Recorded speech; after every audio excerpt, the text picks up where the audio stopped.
Hey everybody, this is David, and today I'm going to be talking about The Flash. That was yesterday. I know, I did this similar thing yesterday. I know. Hey everybody, this is David, and today I'm going to be talking about Arrow Season 4, Episode 8, Legends of Yesterday. And as usual, I am going to be telling you what I thought about the episode. So let's get right into it, okay? So first off, we have, our heroes coming to a farm right in the beginning of this episode, and I was kind of worried because, the last episode yesterday kind of ended with Oliver seeing that, he has a kid. So he was like putting two and two together. The girl that he, made love with a long time ago, 9 years or 10 years ago, has a kid who's about the right age that should be his, biological son. And Oliver, is conflicted with his emotions because of this and feels that he needs to go up to her and tell her that, confront her about this. And he gets a DNA sample because he gets a piece of hair. And it's his son. He finds out his name is William, not Connor, because we know Connor Hawke is going to be appearing in Legends of Tomorrow. And Connor Hawke is the name of Oliver's son in the comics, but it looks like they're not going to go that way. This kid is named William, so completely they didn't go the way we thought they would, but that's fine. I'm just happy that, Oliver actually got a lot of answers from this episode. I was actually kind of worried at first that they weren't going to answer because it took a while for Oliver to go there and finally get some answers. And when he did, I was very happy. I thought they were going to leave this for another year and we weren't going to find out more information about this until next year, until the next team up with Flash.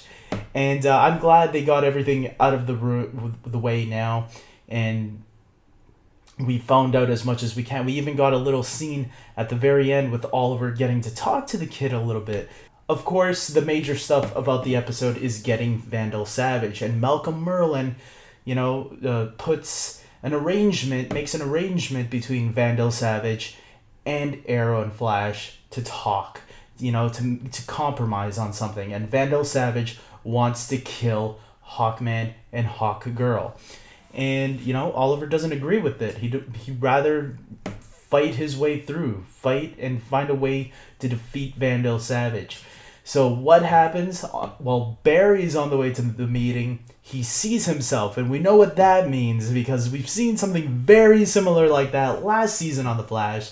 That means Barry's going to time travel. We don't know when, we don't know how, but when you watch the episode, it's halfway through the episode, literally.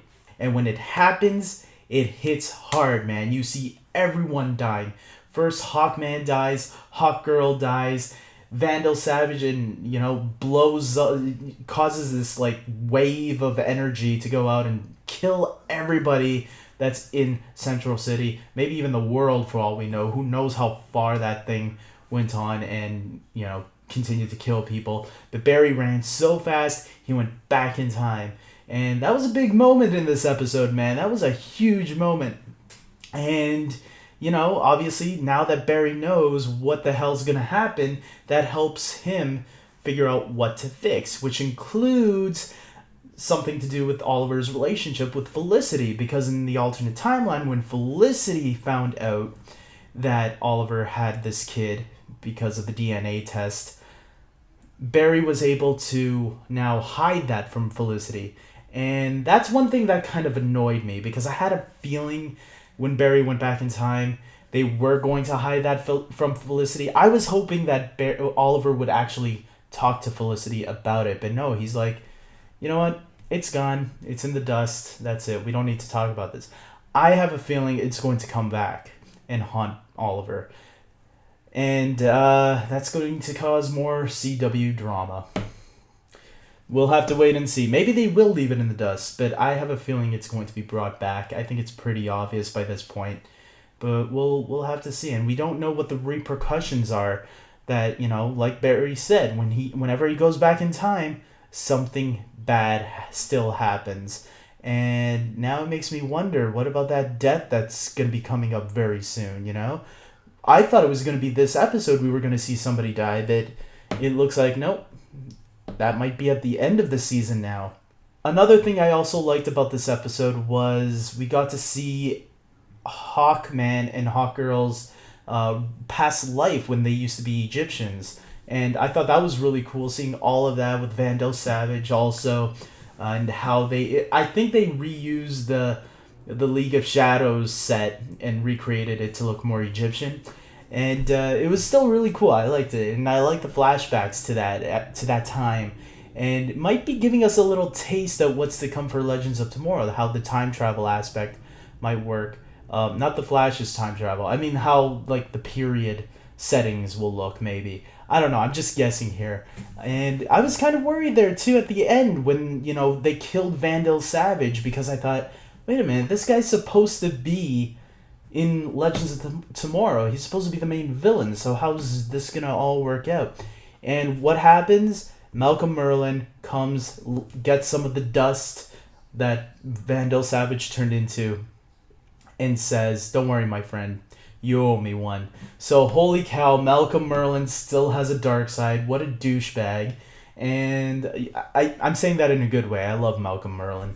And it's going to be great to see how that's all handled, and how it ties into Legends of Tomorrow, because we know Vandal Savage has to be in there. So I was kind of confused at first, and then I saw that and I'm like, okay, there's more to come. There's more to come. I also have to mention Cisco's relationship with Kendra, aka Hawkgirl. I like that he was the one that helped her, find her true powers and helped her accept it. I really like that relationship between them. So it's going to be hard to kind of accept now this Hawkman Hawkgirl relationship, or maybe they'll decide, hey, let's just be friends. I kind of have feelings for this guy, but I have a feeling Cisco's gonna slowly let go, and it's going to be. I felt bad for the guy, man. I think Cisco deserves a girl. And Hawkgirl, I would have been okay with the Hawkgirl Cisco relationship. I liked it.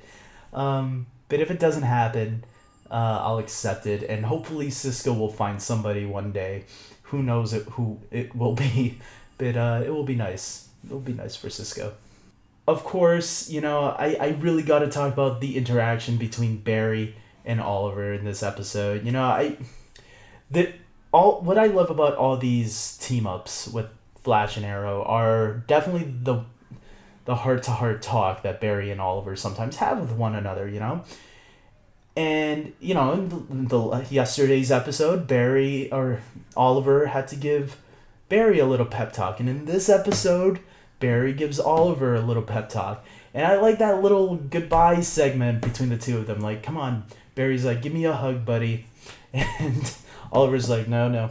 I don't do hugs. I feel you, Oliver. I don't like hugs either, but people always want to give them to me for some reason. And Barry's like, no, hey, I'm the fastest man alive. I can give you a hug without you even knowing.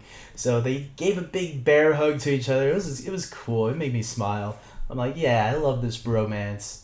I love it. So, the chemistry between these two casts have worked since day one, and I really love it. You can feel the love in the air, literally. And so with all that being said, guys, I'm giving this episode an 8 out of 10.